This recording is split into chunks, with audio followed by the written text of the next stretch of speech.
Hello, everybody, and welcome back to another episode of the Daily Crypto News. And now, guys, today we're giving away another 100 XRP, and all you have to do to enter this giveaway is make sure you press the like button, make sure you are subscribed with the notification bell on, and of course, guys, you gotta make sure you comment down below what your favorite crypto is. If you have two, put this down below. If you have three, put that down, because that is going to be your entry ticket. You, of course, can also comment something else, but this is simple. Now, today we have a ton of things to showcase and also some stuff on VeChain, Chainlink, and some others. So make sure you watch it all the way through so you don't miss out on any cool and important crypto news. So first of all, here from Matt, Ripple partner Terrapay joins forces with Pakistan's bank Al Fallah. Now, one of the cool things I've actually noticed here is that people are not putting that much emphasis or attention on smaller Ripple partnerships. And I believe one of the reasons for that is we're all seeing the bigger picture right now. We're all understanding that Ripple will need these smaller partners to get the bigger fish, but we all know that it's important to share and let everybody know about the small partnerships to get a good picture. However, none of them are going to influence the price, none of them are going to have some significant and crazy effect, and thus it is not worth completely hyping over or falling down for. It is just cool to know that Ripple has, I guess, inked in another deal. However, again, it has no influence on the price or the enthusiasm of people, really. So just look at it, observe, be happy, yet that's really all you should feel or do about it. However, we're talking about the small fish. Whenever there's big fish, multi-billions of dollars or just huge partnerships we're talking about, different story, you guys know. Marcus Treacher just posted, "We've come a very long way together with Banco Santander, helping the bank build out OnePayFX on RippleNet and achieve these impressive results.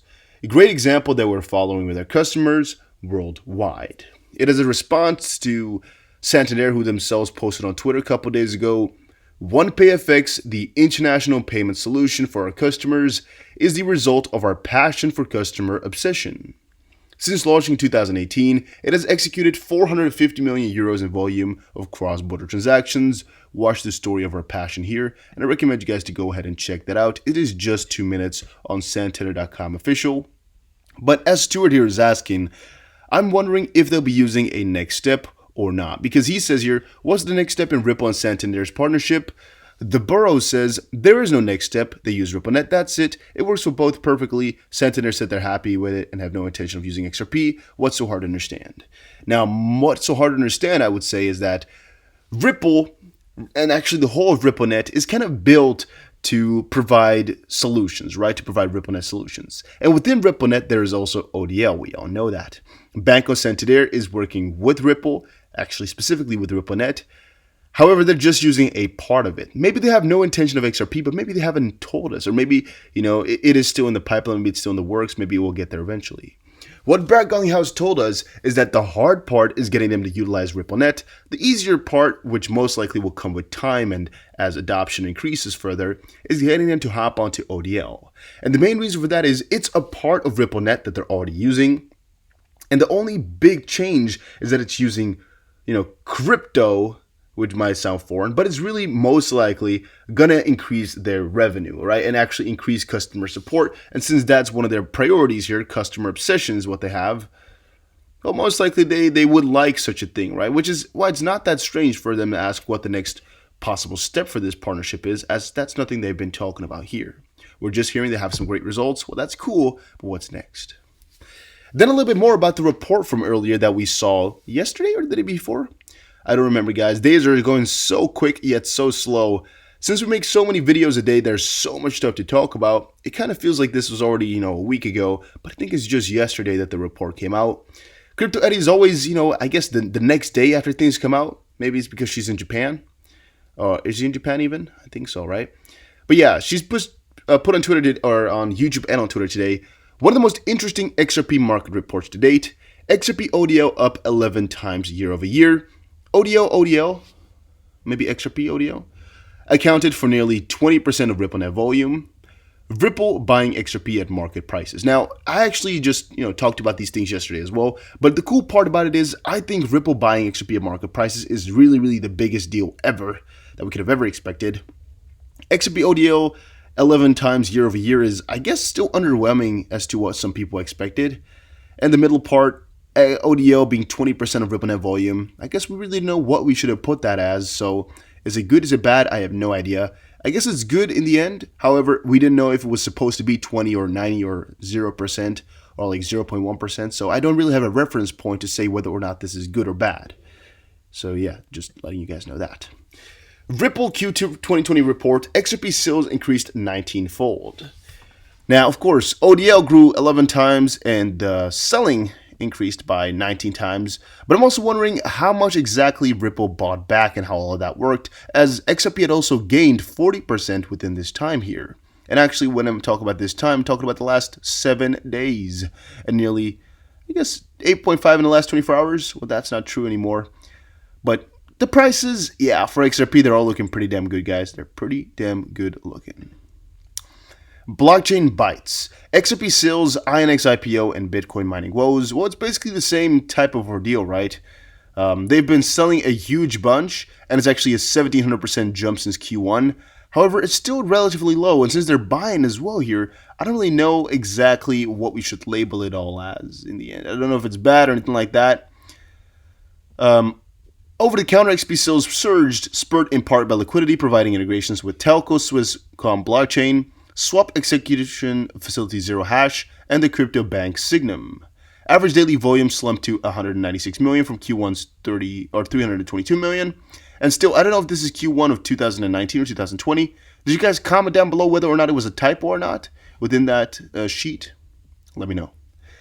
Ripple snaps with sales slump with 33 million of the crypto sold in Q2. People are taking this really heavily with tons of articles talking about exactly this, guys. A ton of people are into it because it's really interesting, and it's definitely something to consider. All right, some other stuff though. Ripple, FX Coin plans XRP-based global cash management system. The Japanese exchange FX Coin plans to use XRP token for global cash management and domestic and international remittances. FX Coin will establish a swap market for XRP to hedge price movements in order to take advantage of the benefit of the cryptocurrency. And in another one, SBI here on Herald Sheets, SBI-backed FX Coin proceeds with XRP for remittances, plans to expand to global cash management. The whole ordeal is not that amazing, I actually find. Crypto Eddie stated, SBI-backed FX Coin proceeds with XRP for remittances with scope to expand to global cash management. They've established a swap market for hedging price movements to maximize inherent advantage of virtual currency for fast and low-cost capital movements and settlements. So yeah, my problem with this is, it's actually a very small service at this point. So all that it's going to be doing is just make it as cool or nice for a very small amount of individuals, or it's just positive to see for us that an SBI-backed exchange is doing all of this. However, in the end, it's just a small part of the pie, a small part of the puzzle. As in the end, how much will this change for Ripple, and how much will this really do? Really not that much, all right? Gonna be completely honest. So again, those things, like I've been saying here, are not going to be adding. What adds is this type of stuff that we just saw. There are reports coming out from Ripple showcasing exactly what they've been up to in aggregate, right? Combining all those things. Maybe if I were to make a video, like we do now, talk about FX Coin, talking about this partnership and that, then yeah, maybe it will be huge. By the way, I had something open here, which was this.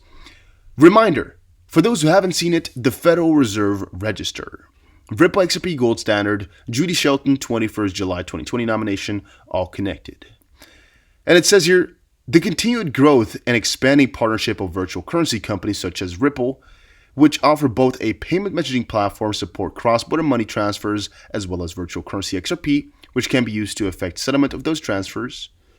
And what is a remittance transfer? Remittance transfers are commonly known as international wires, international money transfers, or remittances. Under federal law, remittance transfers do not include transfers of less than $15. And in the end here, to the degree banks and credit unions increase their reliance on closed network payment systems for sending remittances, transfers, and other all cross-border money transfers. The Bureau knows that this could result in greater standardization and ease, by which sending institutions can know exact covered third-party fees and exchange rates. The Bureau also believes that expanded adoption of Swift's GPI product, or Ripple's suite of products, could similarly allow banks and credit unions. By the way, it's important to see that they say Ripple's suite of products, as it's not just Ripple's, X current, or used to be, or just RippleNet. It could be with suite of products that they mean X current. I dropped something and it scared the crap out of me. X current or XRP could mean that, but it could also mean, the whole of RippleNet, which includes ODL, but also some other parts which maybe Ripple has not created yet, or maybe are not that public, because that's also another possibility, that they have another solution which is not shown to the public. It's only shown in their reports, maybe the yearly report, which is mandatory, right? But the problem is I don't know all the U.S. rules right there. I don't know what you should showcase in your report and what you can leave out. If you're discovering something, or how you can call it, if you're developing something and researching into it, I don't know if you have to put it in your report since it's like a private company, right? I don't know about all of that. What I do know, though, is that we're working with a lot of banks that are getting huge piece by piece, and there's no stopping them. A lot of support is coming up. A lot of use cases are coming up day by day, and it's going to become more normal piece by piece. The adoption is really, really increasing. And same for a lot of these out ways. And what I mean with that is ways to get your XRP out into the real world and ways to really utilize your XRP. Like XUM here, that's developed through XRP Labs. Yeah, it's doing all really, really amazing. They got another investment, or actually a double down by Spring. Yeah, that's all good. It's all amazing. It's just increasing. It's just increasing. All is going up. A little bit of analysis on the price. I'm not even going to show you guys this. All I know right now is that we're looking pretty damn juicy. Even though we might be going down like a 6 or so %, I still think it's looking pretty damn juicy. Could be a little bit of a trap that's moving up right here, or actually maybe this was the trap. Maybe it's no. It's not a completely normal pattern, I'm gonna say. But I still think it's gonna be juicy. It's just a little bit of a matter of time. Maybe we'll stay above the low here of 28.7. Maybe we can recover simply.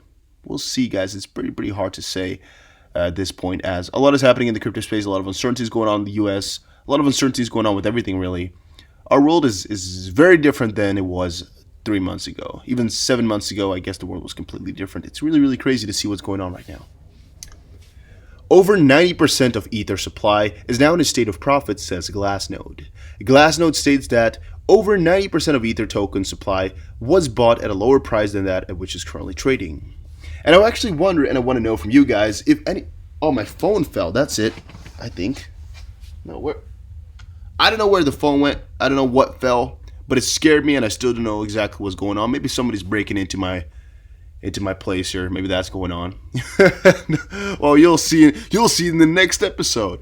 No, but I'm wondering if anybody did an analysis on what the average price of XRP has actually been. Does Glassnode have any one of those metrics on there? I actually have not used Glassnode, and I'm now thinking about it while making this video. At first, I thought, I'm going to talk about Ethereum itself, but does Glassnode have a way to see this for XRP specifically? To see where people bought it at? Because they tweeted out over 90% of the circulating Ethereum supply is now in a state of profit, i.e., the current price is higher compared to the price at the time the coins last moved. Last time we saw this level was in February 2018 when the Ethereum price was at $925. So I'm assuming now that a huge amount of people bought when XRP or Ethereum was lower, and now due to this, 100% gain in a very short amount of time, they've all become profitable. Maybe something along those lines right now.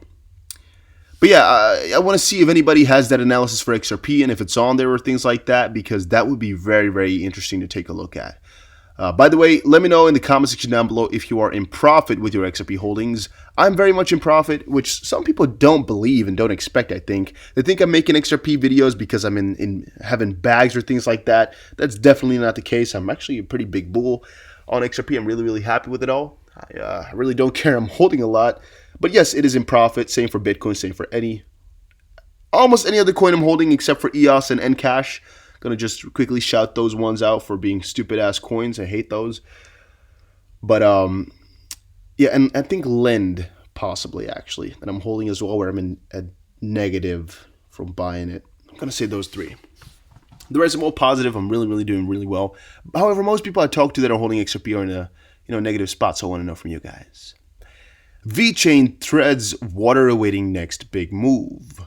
VeChain is facing resistance at 0.019. The next resistance and support levels are found at 0.028 and 0.008.